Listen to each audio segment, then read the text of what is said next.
No dobre, takže ukážem ti to teraz dneska takým iným spôsobom, nebudem ťa zbytečne zaťažovať nejakýma takýma hovadinkama, čo som robil tu, napríklad túto postavičku, tieto fleky a tie efekty, to necháme na potom. Ukážem ti len ten základ a ten je taký, aby to vyzeralo takto. Aby si sa naučil vlastne základy úpravy tej fotky, potom už ďalší level už bolo toto. Takže táto fotka podľa mňa teraz už vyzerá dobre, ešte by som mohol túto, približím na oko, vidíš, toto modré dať na bielo, podľa mňa teda, čo som neurobil, to vidím až teraz, aby tam nebol ten modrý odlesk. Ale ináč po takej stránke ako vyváženie bielej a tak to je to úplne super. Takže začneme tuto tej tvojej. Ty keď fotíš doma napríklad pod žiarovkou, tak jak si fotil túto, neviem čo to bola, lampa si písal, tuším. Tak ono keď ti to odfotí takto na žlto, tak si hneď v nastaveniach fot na M manuál a v nastaveniach si zmeň to VB White Balance na žiarivku alebo ešte nejaké také druhé svetlo tam je. Jak to zmeníš, tak sa ti automaticky tá oranžová zmení príklad na bielu a tak, nemusíš to potom robiť tu. Ale keď to aj proste nedáš, to je jedno, aj tak to budeš upravovať vonom ešte v Lightroome. Takže otvor si fotku, vždy si najprv pozri, že čo tam je zlé. Takže v našom prípade je prvý problém tá oranžová. A to sa robí úplne jednoducho. Tuto, ak máš white balance, tento prvý level, tak tu je vlastne teplota farieb. Ty si to fotil na tú žiarovku, což je asi, ty kokos, neviem, niekde tuto. To je strašne veľa, tým pádom je to oranžové. Vidíš, tu už to ide do žlta, tuto. My potrebujeme, aby tá pleť vyzerala nejak reálnejšie. Tak chytíš iba tú teplotu farby a dáš ju viac na tú modrú. Ona sa ti krásne bude meniť. Jemne posúvaj iba. Už je moc. No asi takto. Toto by sme mali. Farba je základ vlastne, áno, takže to už máme a teraz už dokresluje všetko ostatné. Postupne ideš. Tieto veci, čo vidíš tu, po toto saturation, tie robím pravidelne na každej fotke. Všetko ostatné potom už je na tebe, to ti ukážem za chvíľku. Takže teraz ideme. Čo tam ešte také máme? Pridal by som tam ešte viacej svetla, takže dáme expozíciu celkovo. Pridať svetlo na celú fotku, takže to je expozícia.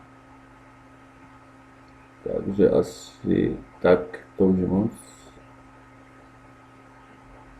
No takto. Kontrast vlastne ohraničenie, vieš, tých hrán na tmavo u malých detí alebo u detí celkovo moc neodporúčam, lebo ich to proste po košku a pleť to proste tak Není to dobré, no je to lepšie tak u starších ľudí úplne najlepší, ale u týchto detí to vôbec nepoužívam. Keby som to jebol napríklad, dajme tomu max na 10 si to daj, úplne jemne. Toto highlights, to je individuálne. Niekedy, keď pridáš, to musíš skúšať proste. Tento highlight je vlastne zosvetlenie týchto vlastne, si to poviem. Takto ti to ukážem dobre najlepšie. Highlights na nule a tu ich zosvetľuješ vlastne, vidíš to? Takže odkiaľ išlo to svetlo oranžové vlastne z tej lampy, tak vlastne zosvetľuješ to. Takže highlight si pridaj len trošku. Shadows vlastne zosvetlíš tiene. Tiene, ktoré sú tmavé, tak jak tu napríklad, tak tie zosvetlíš. Víš? A už krásne sa aj tie oči, keď si všimneš, tu boli také tmavé, tu už sa aj krásne oči rozsvetlili, tak toto si daj takto. Toto whites klikni na Alt, drž a táhaj dovtedy, dokiaľ sa ti dokiaľ sa ti neobjavia na obrazovke nejaké takéto, vidíš, už sa tá fotka zobrazuje, to už je moc. Ty to ťahaj len dovtedy, dokiaľ tam neuvidíš trošku Tak to stačí, klik. To ti presne vykalibruje vlastne tú bielu. To isté s čiernou, klik. A táhaš čiernu zasa dole dovtedy, dokiaľ sa ti neukážu, vidíš, už sa zobrazujú. Tak stačí len takto, klik. Toto clarity je zostrenie, to na deťoch takisto, pozri, keď tomu pridám, vidíš, takisto to aj pokazilo kvalitu, aj strašne veľa to pridalo toho kontrastu celkovo, toto je strašne tmavé, tu oči sú strašne tmavé, ak by bola namalovaná. To absolútne neodporúčam pri deťoch, takže tu nechaj na nule. Takto. Farba je zatiaľ OK, tu necháme tak, teraz ideme vyššie. Farby nepotrebujeme zatiaľ meniť. Tuto si zmen ten sharpening, čo som ti hovoril, daj toto jedno, v podstate vždy na tú stovku asi. U portrétu vždy takto. Nie takto, aby sa ti zostrelo vlastne všetko, ale aby sa kontúry tváre nejak zvýraznili, tak to dáme úplne takto, vidíš? Takže sa zvýrazní len toto, čo máme na bielo. Klik. Luminance, máme zjemnenie vlastne, ono je tuto vlastne dosť hladká pleť, tam by nebolo ani treba, ale ja dávam vždy trochu, tak dám takto.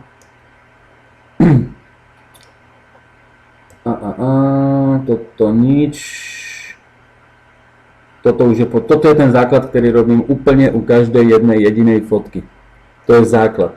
Potom už podľa toho, jak je fotka nafotená, alebo čo tam treba, čo chcem urobiť, podľa toho už buď použijem Photoshop, alebo robím toto s tými ďalšími vecami. V tomto prípade som to urobil teda takto, potom som dal pravým Edit in a dám teda na Photoshop, otvorí sa mi to ve Photoshope a tam už vlastne som robil tú postavičku plus to pozadí a bla bla bla, ale to nechám teraz tak, to ťa nebudem s tým vôbec nejak zaťažovať. Tuto ešte ti ukážem. Tak to vlastne, keď klikneš sem, tu je predtým a po, takže tu môžeš vidieť, aký je tam rozdiel.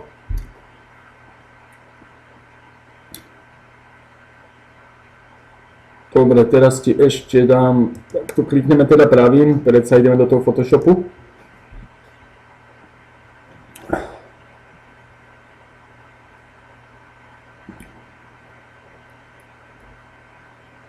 Kokos, ja som zvedavý v pátek, jak mi dojde kuriérom ten objektív za 1600 €, ty kokos, ten 24 mm.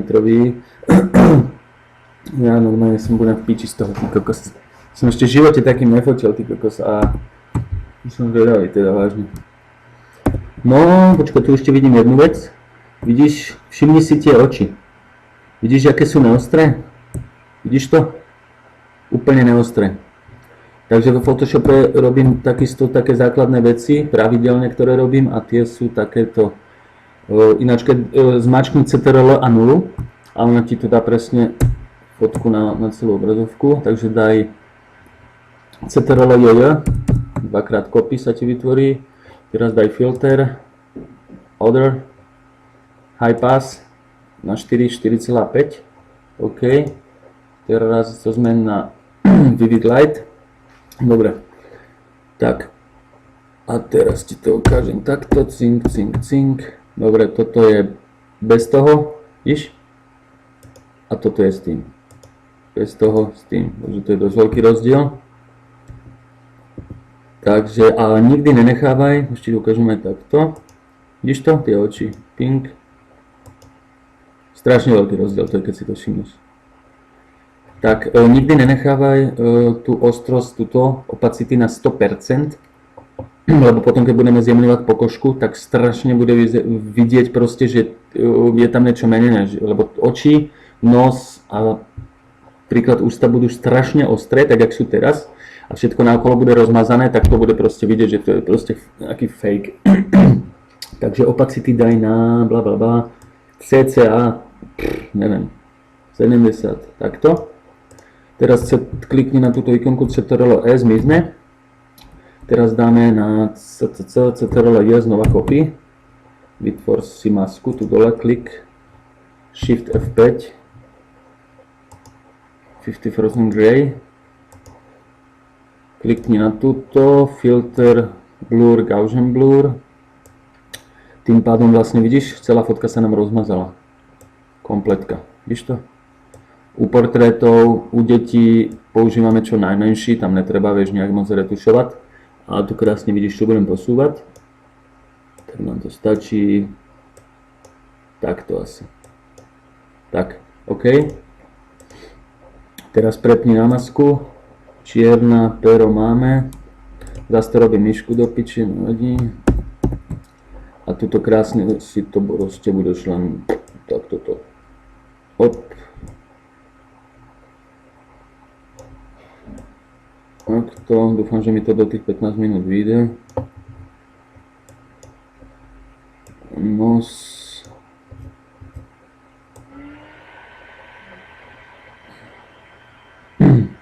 Tuto u toho je aj dobré, že keď vlastne ti to rozmaže celú fotku, kompletka, áno, tak ty môžeš potom, tým pádom ti to rozmazalo vlastne všetko, aj tuto ten sveter, ruku, všetko.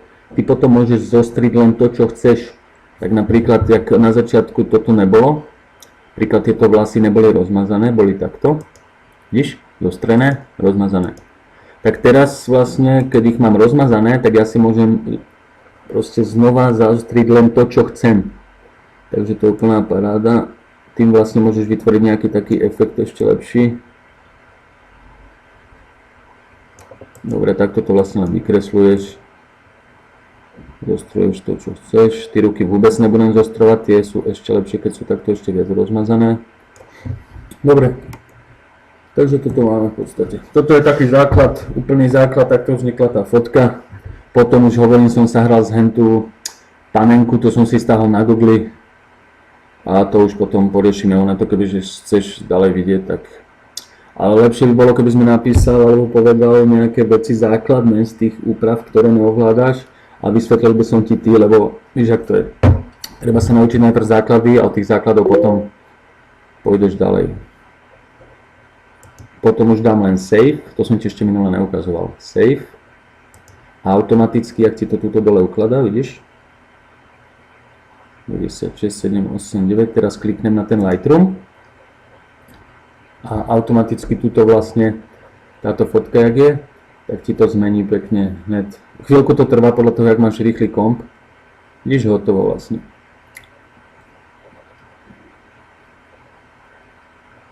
Teraz môžeme pridať ešte, nevíš, asi jednu vec. Presets. Presets sú, jak ti to poviem, takto.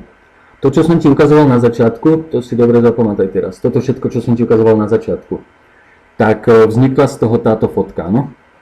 Trvalo mi to asi, neviem, dajme tomu 8 minút.